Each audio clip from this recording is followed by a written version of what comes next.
Се финансираат иновативни проекти, но исто така и проекти кои што подразбираат технолошки напредок.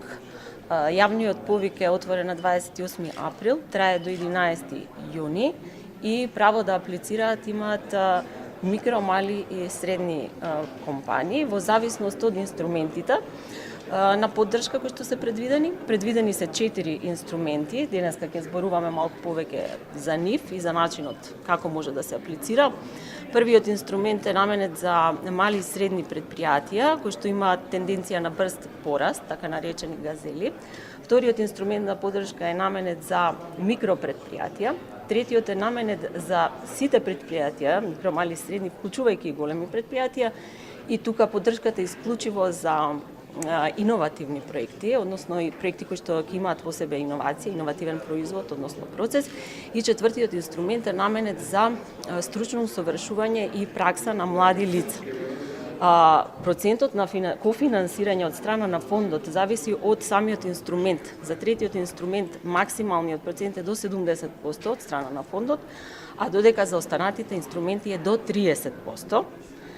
Така што до сега интересот е доста голем. Ние од моментот кога е отворен повикот, веќе имаме над 250 веќе барања за подигање на образци од кај нас на електронскиот систем и се надеваме дека до крајниот рок 11 јуни тој број уште повеќе ќе се зголеми, така што ќе можеме да добиеме квалитетни, очекуваме и се надеваме на квалитетни предлог проекти кои што понатаму ќе водат кон зголемување на бројот на работни места. Сите детали за условите и начинот на аплицирање ги има на веб страната на фондот, така што сите што се заинтересирани треба да одат на веб страната на фондот, да го разгледаат јавниот оглас кој што е таму содржан и да се регистрираат на инструментите кои што би били интересни за нив за поддршка. Би информација како да аплицираат, како правилно да аплицираат за проектите што треба да ги добијат средствата за развој, технолошки развој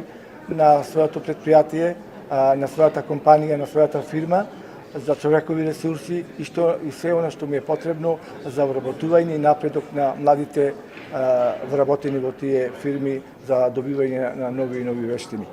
Мислам дека правилна апликација на секој субјект, на секој стопански субјект е условот за добивање на овој грант, како што кажав, 30 до 70% од проектот што ќе биде аплициран до владата на Република Македонија, поточно до третиот столб.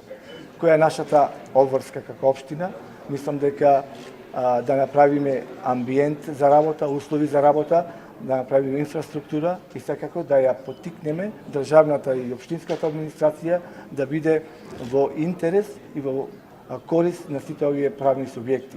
Ова е индиректен начин, да не биде само како флоскула, да ги задржиме младите да останат во прилепи во Република Македонија, да ги одвратиме да одат во странство, а тоа е овој токму еден од начините што директно со учество на општината и на владата на Република Македонија со доделување на овие грантови, да индиректно ги одвратиме младите да сакаат да одат во странство.